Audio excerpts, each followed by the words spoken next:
মন্ডল না এখন লাগবে না, কিন্তু যখন করো তখন কিন্তু লাগবে।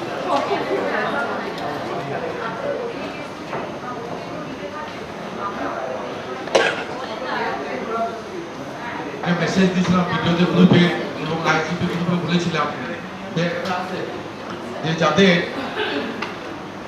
আপাস ক্যাম্প আছে তারা আপাস ক্যাম্পটা হোল্ড করুন, পরে কোনোদিন এখানে এসে ট্রেনিং আসবেন। কারণ ওখানে যেহেতু আগে থেকে আমাদের ওই দিনগুলো ফিক্সড হয়ে গেছে, বা গ্রামের আমাদের দিকে অ্যারেঞ্জমেন্টগুলো করতে অসুবিধা হবে না, অসুবিধা হবে না।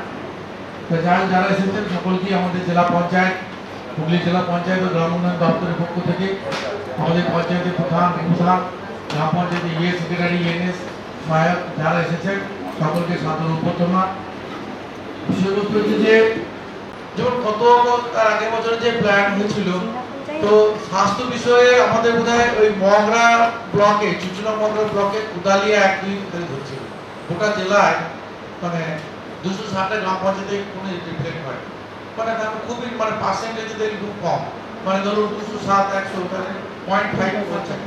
সেই থিমগুলোকে আমরা যথাযথ যে রূপায়ণ করবো, এবং সেখানে যারা গ্রাম পঞ্চায়েতের প্রধান সাহেবরা আছে, উপপ্রধানরা আছে, বা অন্যান্য আমাদের গ্রাম পঞ্চায়েতের ইয়ে সেক্রেটারি, এনএস আছে, সকলের কাছে এটা যে থিমটা আমাদের ধরতে হবে। কারণ থিম না ধরলে আমাদের টাকা পয়সা কিন্তু আসতে থাকে, যাচ্ছে টাকা পয়সা পাওয়া যাবে।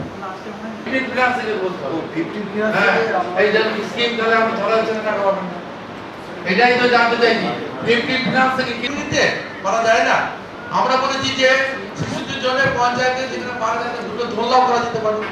মারা পঞ্চায়েতে যায়, হাসপাতালে পঞ্চায়েতে যায়, একটা বেস্ট বিল্ডিং রুম, যে এটা মারা থাকবে, একটা বেসিন টেসিন থাকলো, জলের জায়গা থাকলো, দুটো চেয়ার, এটা ভালো করে মারা বসতে পারে। যে পঞ্চায়েতে গিয়েছে, হয়তো দেখুন কোনো পঞ্চায়েতে আজকে ইয়ে সেক্রেটারিরা এসেছে, উপসমিতির মিটিং, সাধারণ সভা মিটিং এবং প্ল্যানে যে আছে তার কাগজপত্র একটা নির্দিষ্ট ফাইল করে রেখে দেবে, যেন ওরা যদি কোনো সময় কোনো এইসব স্কিম দেখতে আসে, আমাদের পিএম উদ্যোগে যারা আসে তাদেরকে দেখিয়ে দেবে রাখা, যে কোনো যে এটা খুঁজে নেয় ওটা নেই, একটা ফাইল করে যারা এনএসএস বিল বা ইয়ে আছে, বিল করার পর তার যেখানে যেটা থাকবো, কিন্তু অন্তত একটা জেরক্স করে অ্যাটেস্টেড করে লিখে দেবে যে অনেকটা বাইরে দিতে হবে। যদি ওইখানে কিছু একটা ওই 2 টাকা সেট করা যেত, যদি কাউকে ঠেকা দিতে ভাই তুই 1 টাকা 2 টাকা নিবি, তাহলে একটা পঞ্চায়েতে করা যেত না। আমরা মঠের ভেতরে 2 টাকা জায়গা আছে, ওই 2 টাকা দিলে মঠে গিয়ে আমরা কি করি, প্রথমেই সেই ব্লকের ম্যাপটা কোথা থেকে ভিডিও করে দেখি, সেই ব্লকের ম্যাপ এবং কি গ্রাম পঞ্চায়েত অফিস সেটা যাওয়ার চেষ্টা করি। সঙ্গে সঙ্গে ব্লকে দেখি এই পঞ্চায়েত ব্যাপারটা কি দেখে, কোন গ্রাম পঞ্চায়েতকে কটা সংসদ আছে, তার পিন কোড, কোথা অফিস, কে ইয়ে আছে, কে সেক্রেটারি আছে, কে এনএস আছে, দেখুন এইগুলো জানার চেষ্টা করি। সবই করছি, কিন্তু কাজ তো তারাই পাচ্ছে, তাহলে প্র্যাকটিক্যালি তারা একটা কাজ করছে, কমপ্লিট করছে, তারা একটা বিল পাচ্ছে, আর একটা কাজ করছে। তার ফলে কিন্তু আমাদের এই জায়গাটা সমস্যা হচ্ছে। আমি বারবার বলতে চাইছি যে কন্ট্রাক্টরকে বাড়ানোর জন্য সেই ক্ষমতা আমাদের নেই।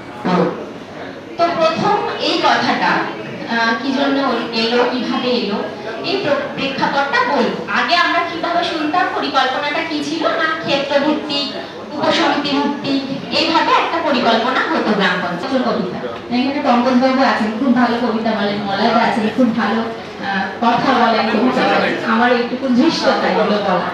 তো যাই হোক, এইটা এরকম একটা ছিল। তো সেই কনসেপ্ট থেকে আস্তে আস্তে এরকম যে সবাইকে সমানভাবে বসযোগ্য করে দেওয়া যাবে, এরকম একটা কাজ হচ্ছে না। তখন কি করলো, তখন জেলা থেকে একটা সিদ্ধান্ত নেওয়া হলো যে গ্রাম পঞ্চায়েত যেহেতু নিজেই ফিক্স দিয়ে কাজ, বাকি অনেক কাজ আছে পরিকল্পনাতে ইনক্লুড করব, কিন্তু আমাদের ওই কাজগুলো কিন্তু আদার্স যে ডিপার্টমেন্ট আমাদের পঞ্চায়েত সমিতির অন্তর্গত গ্রাম পঞ্চায়েতগুলোতে থাকেন, যেমন ধরুন এগ্রিকালচার ডিপার্টমেন্ট আছে, ফিসিকালচার ডিপার্টমেন্ট আছে, এরকম কেপিএস